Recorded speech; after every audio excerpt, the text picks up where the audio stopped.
with Collins Harlan. Welcome to Hire Away. Hire Away is a show where we talk about jobs, we talk about business, but importantly, we talk to the people that are operating those businesses and doing those jobs. These are people with skin in the game. My name is Collins. I'm a staffing specialist with Labor Finders. And in St. Louis, we have two branches, one in North St. Louis, one in South St. Louis. And we have branches all over the country. So no matter where you're listening from, if you're looking for people, if you have positions to fill, all you have to do is go to laborfinders.com. That's laborfinders.com. Find the branch nearest you, call us up, we'll help you out. Okay, so one of the things we do on this show is we give a microphone, a forum to local business owners so that they can speak their mind and represent their products. And today on the show, we have the owner of Santino's Cigars and Cocktails. His name is Mike Marino. And folks, this is one of the best cigar bars you'll find, bar none, across the country. So without further ado, let's just talk to Mike and hear about it. Let's do this. Hire away!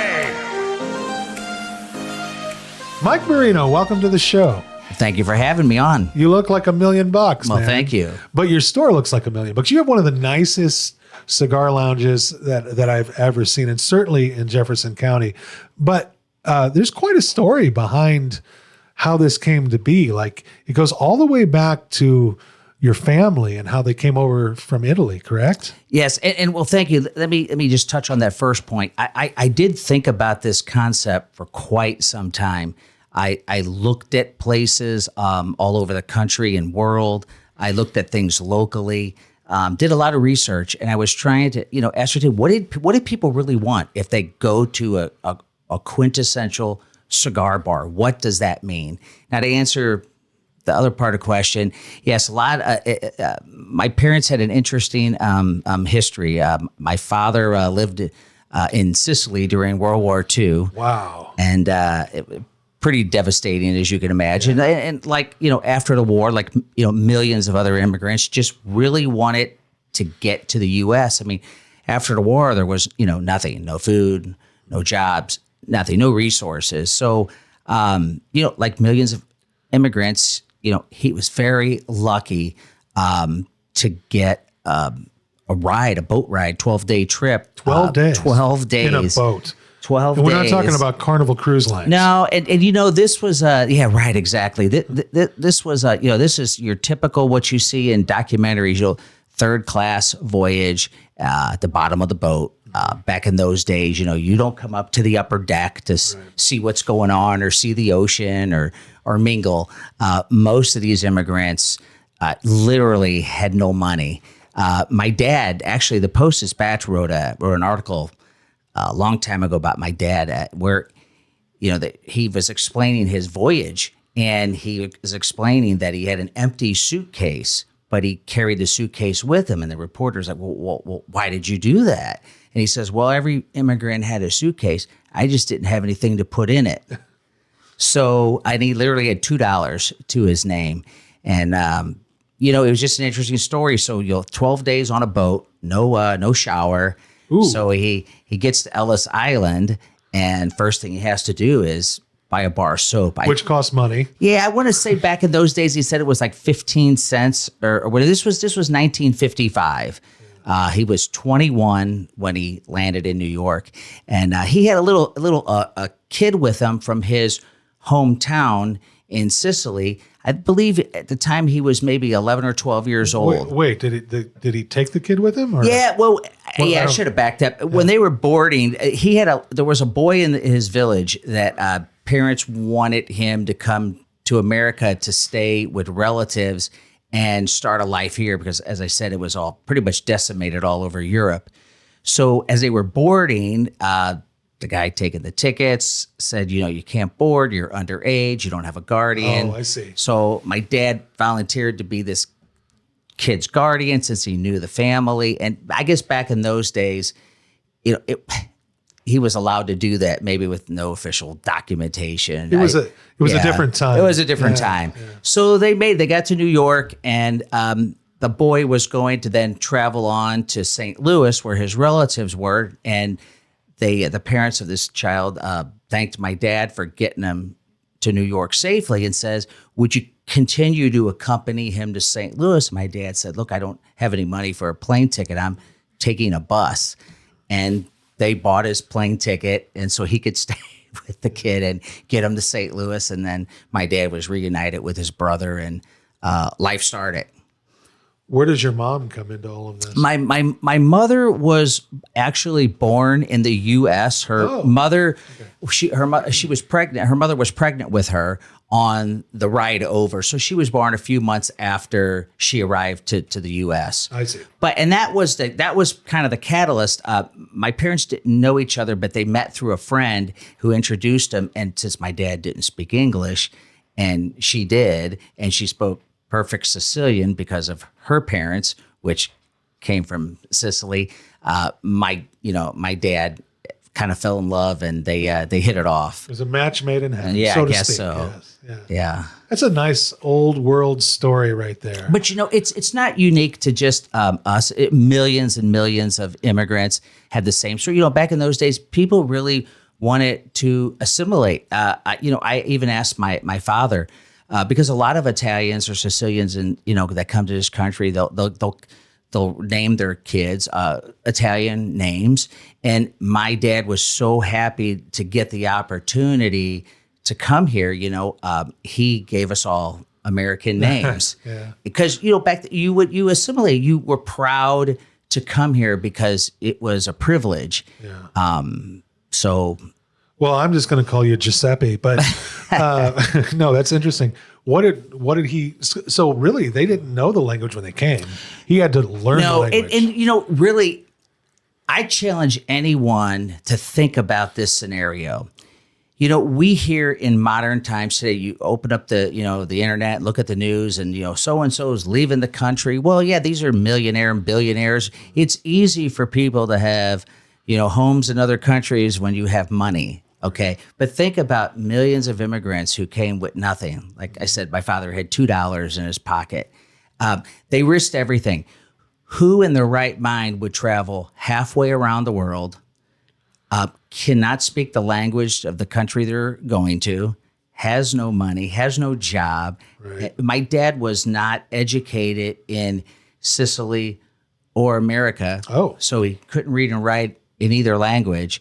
So to be as successful as he was just a true, it showed his character. Absolutely. He had to work 10 times harder than everyone else. And he did it because he was running away from something and towards America where he could be safe, raise a family. But you said that he was successful. What did he, it sounds like it'd be hard to even get a job, but you said he was successful. What did he end up doing? Well, I mean, he, as a lot of immigrants, they faced a lot of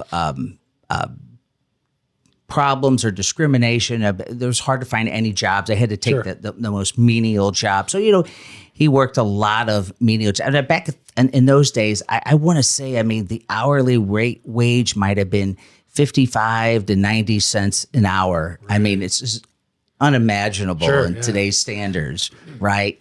And believe it or not, people could save money on that. Yeah.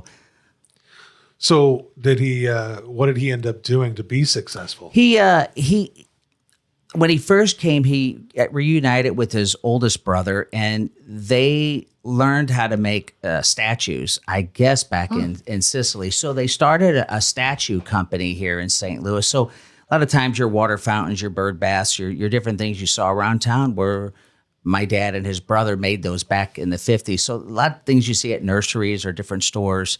But then, they kind of, they decided that was really hard work. And my dad's brother, the older brother, wanted to go into the restaurant business and asked my dad, hey, let's do this together. My dad said, I really don't want to work nights and weekends. And my dad says, I'm about to go into this radiator business. Why don't you come with me? And his brother said, look, I don't like getting dirty. So they went. They went their separate ways, both successful. My uncle did have a restaurant in St. Louis for many, many years. And now his sons have a restaurant that's been around 40 plus years. Do you remember the name of your uncle's first restaurant? I want to say it might have been Tommaso's. I'm not sure. Ooh, Now that their rings a bell, sons, yeah. Now their sons, my cousin's restaurant is Fratelli's in St. Charles. Okay, sure. That's famous. Yeah. Yeah. So that's really an interesting story. And it's a story of grit and determination, and it kind of explains, I can kind of see where you get your grit and determination, but you have this amazing thing that you built called Santino's, the cigar lounge / all kinds of stuff. Really, it's a freestanding building. Mike, here's the question I have for you, because I think about this sometimes. It's the kind of place that you would normally see like in New York or locally here, like Chesterfield or Clayton. Of all the places that you could have put that, why did you choose Jefferson County in Imperial, Missouri? Well, like I had mentioned on the onset of the show, I gave this concept a lot of thought because I was joking earlier. I really didn't know what I wanted. I was in my 40s, early 40s, and really didn't know what I wanted to do when I grew up, so to speak. Yeah. So I thought about this a while, and I looked at what was out there, and I just kind of combined features that I thought you needed, and then had some of my own interesting ideas. I had to live within the constraints of a budget. Everyone has a budget.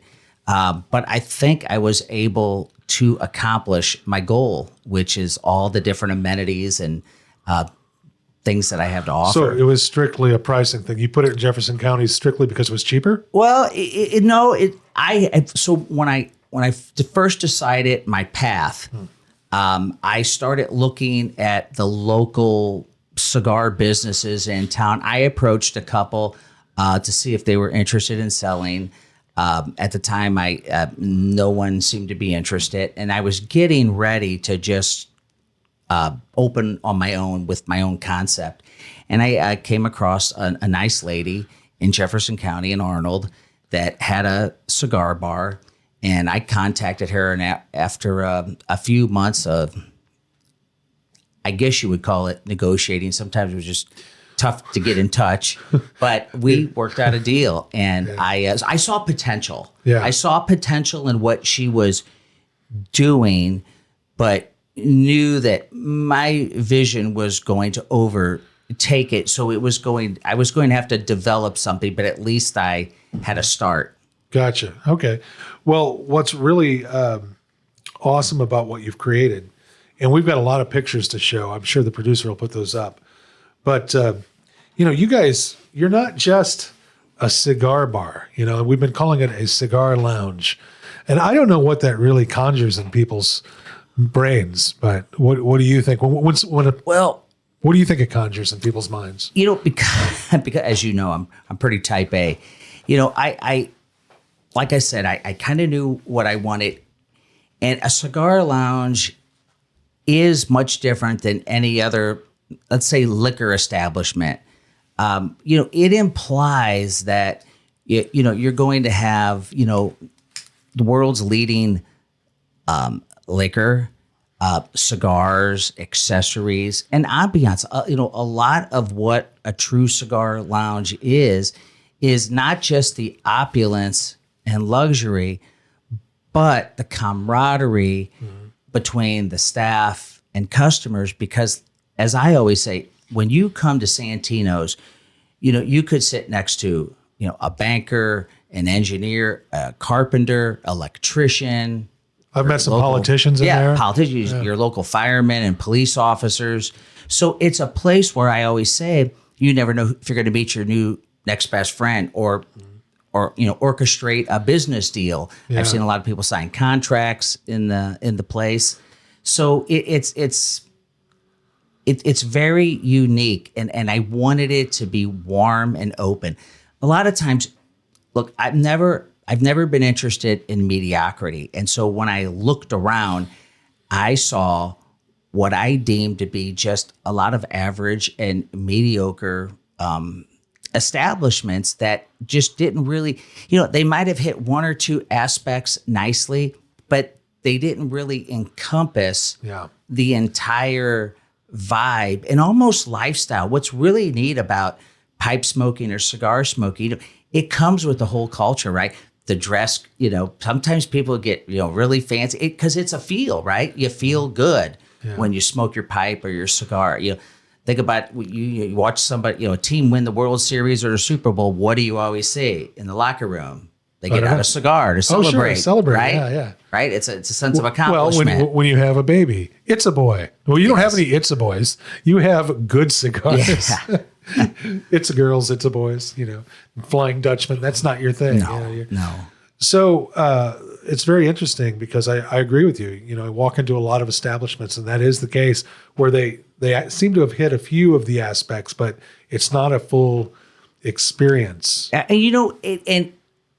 And I wanted to be kind of a trailblazer in this field locally, anyways, because there really wasn't anything out there like Santino's.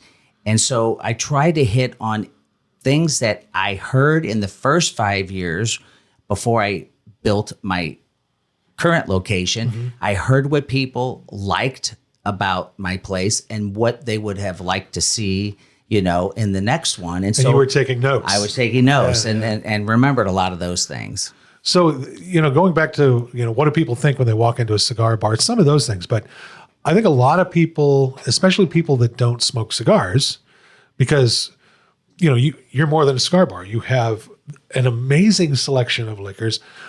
You have tremendous rental rooms. You serve food. We're going to get into all that. You've got a beautiful patio. You have tons of events, all kinds of events. But I think when non-smokers hear cigar bar, they think, oh gosh, I'm going to walk in there. There's going to be smoke everywhere. And when I first, go ahead. Yeah. And that was one of the hardest, concepts to dispel, because that unfortunately is what the average person thinks of when you say cigar bar, cigar lounge, cigar store. They think you walk through the door and, 4 or 5 feet lingering in the air is a thick cloud of smoke and you're choking. Yeah. It's just not the case. Now, some stores are better than others depending on their filtration system. And I use one that is extremely expensive and is used by casinos in Las Vegas. Wow. So if it's good for them, it's got to be good for me. Well, you in line with your vision, I see that you have spared no expense. So it doesn't surprise me that you went all out with the filtration. And I can attest to that because obviously I've been to your place. And when I first walked in the first time, I was expecting the smoke. You can't even smell the smoke. You don't see it. You don't smell it. It's a wonderful thing. Well, like I said, I can't guarantee that when you leave, you won't have a hint of smoke. Of course. You won't be rubbing your eyes. You won't be choking. There's not smoke lingering in the air. It's the best system out there. Well, that's fantastic. And you even have a non-smoking room. I do. Now, I was told this by someone I know that travels the world for business, and this person enjoys, in his short time off while he's out of town, visiting cigar bars all over the world. And he'll send pictures and send notes. Once again, I took a lot of notes those first 5 years. And so I was able to incorporate some of those ideas into the place. So yes, it's all encompassing. So, excuse me again. So let's talk about something that I find really unique with your place. Some places do serve food, but there's something special about the food you serve at Santino's. Well, yes, I've got a lot of call over the years. People will spend, sometimes hours or many hours there, and they have to leave because they get hungry. And so people are like, you have to get food. Well, you don't just magically snap your finger and produce, quality food, right? No matter, what kind of establishment you are. So it took a few years to develop. I had the recipes from my family that are well over 100 years old. So I had that aspect lined up. I was comfortable with that. But kitchen was there in the building. We built a kitchen. So I always knew it was a future probability. But it took, you have to find the right staff. I'm really particular on following the recipes to a T. We cook from scratch. All our sauces are handmade. We don't use anything out of a jar or can. It's all about freshness and uniqueness, right? We're not this isn't like Italian American cuisine, which is what you find not just locally, but pretty much across the country. I wanted to stick to my roots and my heritage and give people some authentic Sicilian food in Jefferson County. That's what's different. I knew there was some, because it tastes amazing. And you have somebody in your organization called Nando, I believe. Yes, Nando? a dear friend of mine. Yeah, He actually makes the sausage. he makes. We don't tell our secret, but the sausage on our pizza. Some people say our pizza's one of the best in town, and the sauce is so unique. No one's ever tasted anything like it. And they love it. It's a Sicilian recipe, the old world Sicilian recipe. Yeah, we don't tell our secret. We make it. So we've trained our cooks are amazing, and we showed them the way this food needs to be prepared and cooked. They follow it to a T. The food's amazing. It is. And you're going to have to talk to Nando, because I hate to tell you this, but he told me his secret. But I won't tell anybody. Okay. But I was amazed, and I understand now why it tastes so good. It's made with love and care, that's for sure. So, okay. So you have, I should probably get a little closer to the mic.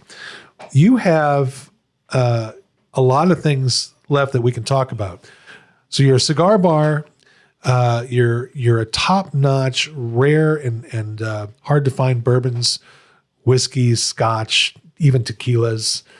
But you have a downstairs portion of Santino's that looks amazing. It's like a version of the upstairs. Well, let me take a brief couple of minutes, and I'll try to just give the layout for listeners maybe who have never been there. Give us and I'm hoping that a virtual you get a little tour. excited. Yeah. Sure. So as you walk in, the humidor is very large and spacious. It's right to your left as you walk in, and I have hundreds and hundreds of brands, varieties, shapes, sizes, rare cigars. I'm even lucky to be able to have even done this. When you have inventory in any business, no matter what you sell, you have to move and turn your inventory, right? To make a profit, to stay in business. I've had the luxury over the almost 10 years of being in business now in 2 different buildings to accumulate a variety of not just different brands, but all kinds of different cigars. And I've aged them 7 to 9 years. And now they're like aged and rare. They really smoke like a true Cuban because of how long they're aged.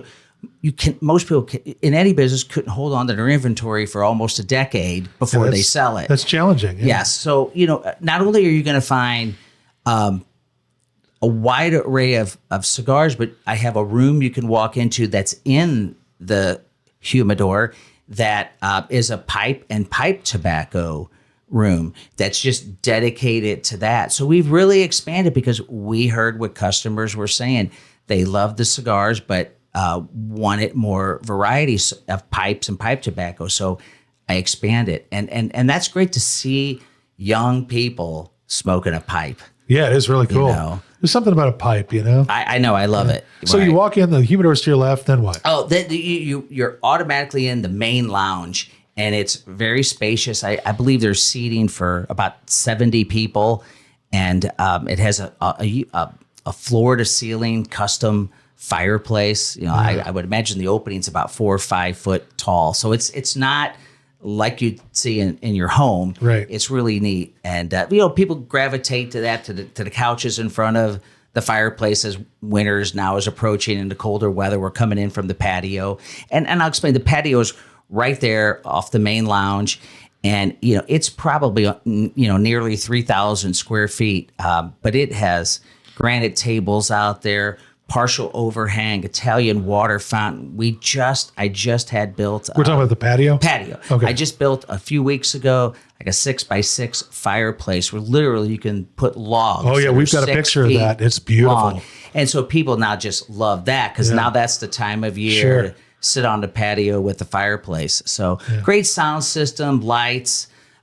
We have, we'll have music out on the patio. So it's neat. And then across the room from the main lounge is the non-smoking wine bar / wine room. Yeah. So if you enjoy coming to Santino's because well, we'll get to the liquor behind the bar. But if you enjoy, a nice libation or wine, you can, and you don't want to be around the smoke, if smoking's not your thing, you can go into that non-smoking wine room with all that incredible liquor and enjoy yourself. That room also has fireplace, television, separate sound system. It's quite spacious. Yes, and I will say overall we have four different sound systems in different parts of the building that can all work independently from one another. So we really can cater a unique experience wherever you are in the building. You mentioned the lower level. Yes, it's I'm real excited about that. Yeah, it's a total of 6,000 square feet, 3,000 on the main level, 3,000 on the lower level. I dedicated about a good third of the lower level and basically 2 large rooms. And I've kind of divided down the middle. And one is dedicated, I call it a gaming room. So I had commissioned some poker tables to be made. And so I've had custom poker tables. We have a real blackjack table from Hollywood Casino. We've created a whole like about 1,100 square feet of just dedicated private room for gaming. Poker or blackjack. And then we have a bar also, a secondary bar down there. So a lot of these rooms can be also rented. That's what I want to talk about, because you told me before this, it's actually really affordable and you get a lot with it. Yes, I mean, I've been told that it's too cheap, but it's $400 for 4 hours, and you get a bartender with that. The bartender comes with the rental. Yes, that is pretty cool. And I'm lucky because my bar manager, Kurt, that he worked in Las Vegas in the gaming industry and the restaurant bar industry. So he's an incredible mixologist, as you know. I mean, we are kind of known for the best cocktails in town. He's like a scientist behind the bar. He is. And one thing when you have a place like this and there's multiple shifts and multiple people working there bartending, what Kurt really developed was true consistency. Right. So no matter who's working, no matter what day it is, the drinks will be the same and the same quality. That's really what we do. That's why people come. They come for the drinks. So let's talk about the biggest feature of the whole place. I think this is what everybody's waiting to hear. The physical bar is almost 50 feet long. It is the back wall is full of over 700 not just regular bottles of liquor, the rarest and hardest to find. Things like the Buffalo Antique Collection. And if listeners don't know what that means, that's all your Pappy Van Winkles, Eagle Rare 17, Sazerac 18, that whole collection. I have been fortunate to have the entire collection, which I don't believe any establishment in the St. Louis metropolitan area has every bottle. I've actually had every bottle for the past 10 years. I've never ran out. And that's just a testament of someone I call a friend, Phil Thayer from Southern Glaciers. How do you get to that point? Yeah. Phil really takes care of me. And, a real testament. I think Phil thought I was crazy when I first met him because the sales rep came around and I was asking, well, can I get this bottle, this bottle? Well, he went back to his boss, Phil, and he says, there's a crazy guy in Jefferson County that thinks we're going to give him all this liquor. And Phil typically doesn't, go around to places like mine. And one day he popped in and I explained my vision rather passionately. And at the end of the conversation, he's like, you know what? I bought into this. He says, I'm going to support you. And true to his word, he did. But before we go any further, it's important for people who aren't in the business to know what you mean by that, because you don't just open a bar and get access to all the rarest, hardest to move stuff. This is true. And that's what you're talking about. Yeah, and it was it's real eye opener that this kind of business, because the cigar industry is very small, and liquor is so hard. The big thing right now the last 10 years is bourbon, whiskey. Everybody went. You go to a liquor store, you can never find what you want because it's always what they call allocated. Yeah. So you get X amount of bottles, and then they have to determine where that's going to go. So the demand is way higher than the supply. Yeah. So once again, I'm grateful and I'm fortunate that I've been able to build a collection, and that's kind of why we're known as probably one of the best selections in the entire state. So if I'm hearing you correctly, you're really grateful for Phil. Oh, tremendous. And Breakthrough has helped out immensely as Breakthrough Beverage. Yeah. Yes. Yeah. So Southern Glazers and Breakthrough. But Phil really took the lead because he did this when it wasn't in vogue. And, and I appreciate it. My family had the opportunity, my dad, to have a pretty fair size, business that we had for over 50 years. And, you want to reward your customers that spend the most money. I get how business models work, but sometimes, like Phil said, you have to make an exception to the rule. There's always a worthy exception. And he wanted to see, and actually I got to Phil some credit, he wanted to see Jefferson County with an establishment that was worthy. And so I think he appreciated that I was in that location. And so, and also appreciated that you had the dream, the vision. Yes. Yeah. And that's why I decided to stay, because after I was out of my lease the first 5 years, I knew that I was going to build my own building. And I looked all over town. I looked out west. I looked in Chesterfield. I looked everywhere, and I knew there was possibility of making more money somewhere else. But I have to say, the people that I have met in Jefferson County, just amazing, just salt of the earth. So there would be no other choice than to stay loyal to the people that helped me get to where I am. I can tell that there's a streak of loyalty in you. It runs in your blood. And I think it comes from your heritage. Sure. Your father was probably that way. You're that way. Now, here's the sad part, Mike. We're running out of time. Okay. But I want to go over a few things before we let you go. And I want you first to tell us, where is Santino's located? Where can people navigate to come to Santino's? It's in Imperial, Missouri, so 1508 Professional Drive. So it's right off 55 at the Imperial main exit. You actually can see it either way on 55. There's a huge sign. Yes, a huge sign that lights up like a billboard at night.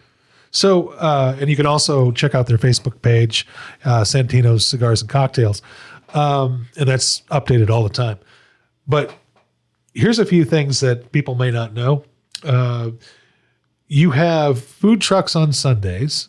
Yes. You have things like painting nights where that brings in people that wouldn't normally come necessarily, but I've seen pictures of it. I think we have some to put up. You have craft nights. You have live music. And coming up on November 8th, which is just right around the corner, you're going to have Craig Holt, who actually draws a pretty good crowd. Yes. Yeah. But here's a big announcement. Anybody out there that lives in St. Louis and possibly beyond, because he was in a band called The Urge. The Urge, his name's Steve Ewing. And he's a successful entrepreneur, and he's going to be at Santino's May 8th. That's a big ticket. You're not going to have, it's going to be shoulder to shoulder. They're going to be packed like sardines. Yeah, Steve's great guy. He has Steve's hot dogs in the city. Yeah. Just great St. Louisan. Well, he played Fair St. Louis to this huge crowd for 4th of July. It's an honor to have Steve there, and he's played there a few other times. So we really look forward to that. It's a good opportunity for Jefferson County to see someone like him. Well, Mike, I'm sorry that we're out of time, but I want to tell you, keep fighting the good fight for us, man. You're the jewel of Jefferson County, and there's just no other place to go to get what you offer. So thanks for coming on. Thank you. Thanks for having me. We'll have you back on. Take care. Great episode there, eh? That was Mike Marino from Santino's Cigars and Cocktails. And if you haven't been there, you owe it to yourself to visit. Stay tuned for the job of the week. But next week, we have a very important guest. His name is Joseph Maddock from Employers Consulting Group. And he's going to tell us about something that is revolutionary, something big that's happened in the healthcare industry. And if you own a business, or even if you're in HR, you're going to want to see this. This is important information. You don't want to miss next Tuesday at 10 o'clock, Joseph Maddock. All right? So thanks for watching. Please share this on your social media. It really helps us grow. Take care, everybody. Hire away with Collins Harlan.